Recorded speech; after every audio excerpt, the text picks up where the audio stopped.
One genre I've always really enjoyed, whether it be in anime form or not, is the cyberpunk genre. And so, when I was itching for a hit of cyberpunkiness, I decided to play Cyberpunk 2077, which was a bad idea. But thankfully, a month later came Akudama Drive, an anime promising a cyberpunk world with a sort of Reservoir Dogs inspired plot which sounded pretty flippin' cool. And so I knew I had to give this a try, and thought that it would hopefully ease me over until Cyberpunk 2077 pulls a No Man's Sky and becomes good. Hopefully. Anyways, on to the video.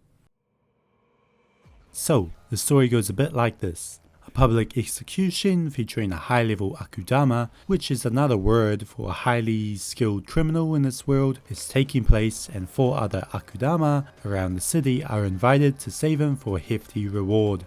Now along the way, both the main character, who's never named, alongside a cat and a pompadour gentleman, also find themselves at the execution spot, where it is revealed that they have been transported there in order to take on an even bigger mission of infiltrating the Shinkansen, which is those super fast bullet trains, and steal the precious cargo in it, while being pursued by not only the police, but also the executioners, which are very highly skilled individuals capable of taking on the Akudama, but who work for the quote-unquote good guys. Notice how I put quotes on there, as maybe over the course of the anime, these aren't the most squeaky clean group of people, but I digress. So while at first it seems like a simple enough plot, it does have enough twists and turns to keep you engaged all throughout its 12 episode run, and so with that, let's move on to the characters.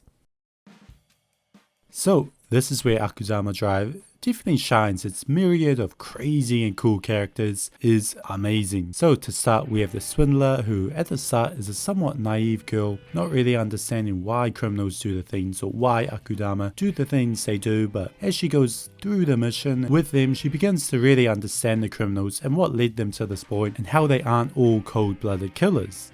Well, for the most part. So it's really nice to see and watch. But enough of her, let's move on to the best duo in the series, and that's the Brawler and the Hoodlum. Now these two are great, and early into the series they develop a sort of brotherly bond with each other and become bros, broy bros.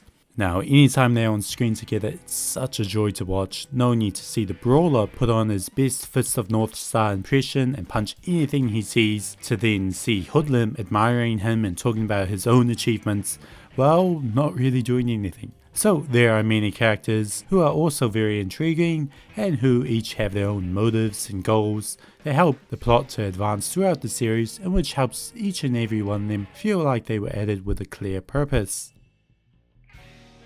So now we come to the overall visuals of this series. How are they? Well, when I first heard Studio Pierrot was animating it, I gotta be honest, I was a little scared as I remember back to the dark days of the Kingdom adaptation. Oh god.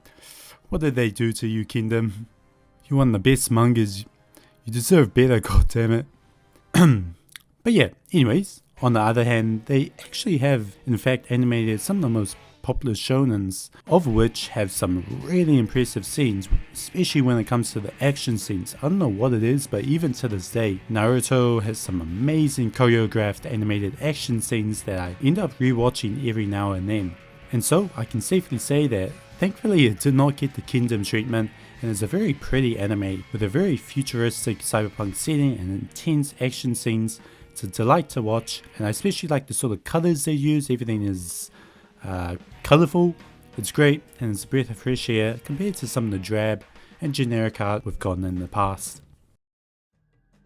The music slaps. From its bombastic opening that sets the tone of the series as a high adrenaline pumping show, and during the fight scenes it has a nice mix of fast-paced electric guitars that fit the theme very well, as well as some nice big band tracks, and while you probably won't listen to the tracks on your own time, they still do their job very well, and so good stuff.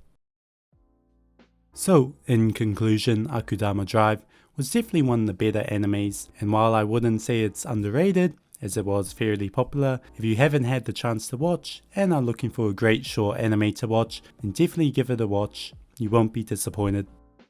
So I hope you enjoyed this video. It was fun to make, and so if you did like it, then leave a like and a comment, subscribe. But as always, I'll see you next time. Peace.